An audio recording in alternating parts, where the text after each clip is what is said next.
YouTube চ্যানেলে আপনাদের জানাই সবাইকে স্বাগত। আমরা যে শিখব এই খাটটিকে খুব সহজে কিভাবে বানানো যায়। তো চলুন শুরু করা যাক।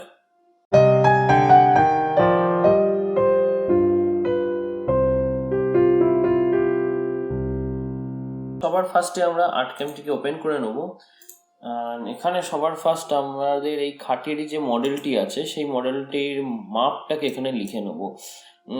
এই খাট সাধারণত হয় 72 ইঞ্চি বাই 22 ইঞ্চিতে।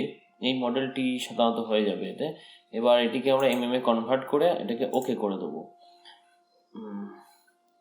এরপরে আমরা যেটা করব, এই যে মাপটি নিলাম, এই পেজের মাপে আমরা একটা রেক্ট্যাঙ্গেল ক্রিয়েট করে নেব 1828 বাই 58.8 ক্রিয়েট করে দিলাম।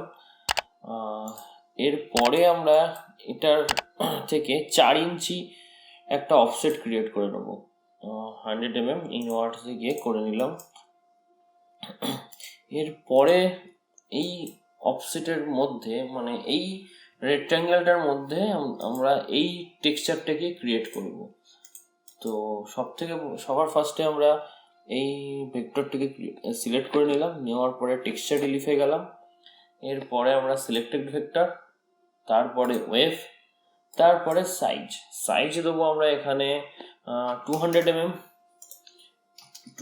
mm দিলাম।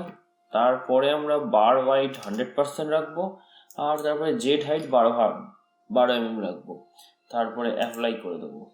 এখানে অ্যাপ্লাই হয়ে গেছে, দেখুন এখানে অ্যাপ্লাই হয়ে গেছে।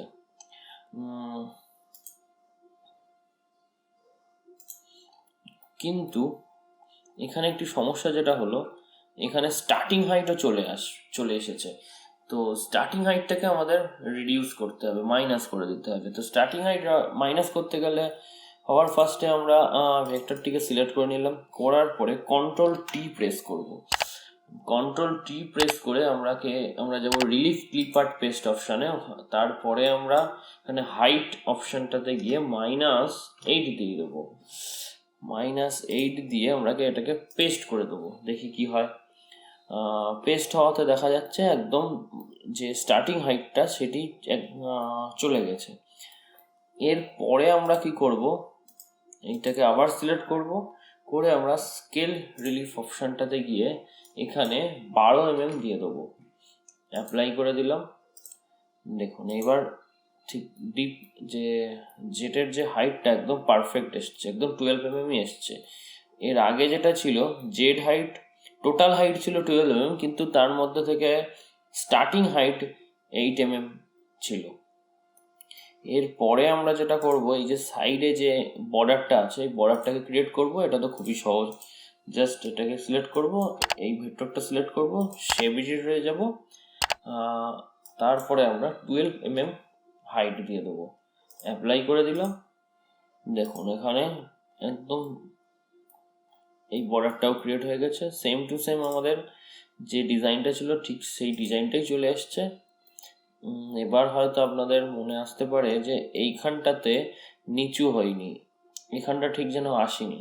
এবার এটার জন্য আমাকে যেটা করতে হবে, এই যে মেজারমেন্টটা আছে এখানে টেক্সচার রিলিফে ওয়েভে গিয়ে যে এই যে সাইজটা আসছে, এইটাকে আমাকে কমিয়ে বাড়িয়ে অ্যাডজাস্ট করে আনতে হবে। কিন্তু আসল যে মেথডটা সেটা তো এই সিস্টেমেই হবে। এইবার আপনাকে মেজারমেন্ট নিয়ে এটা আপনারা প্র্যাকটিস করবেন একদম সেম টু সেম এইভাবে আনার জন্য। এইখানে আপনারা সাইজটাকে বাড়ানো তো আর যাবে না, কমাতে হবে। যাই হোক, বাড়িয়ে কমিয়ে এটাকে আপনাকে দেখে নিয়ে করতে হবে।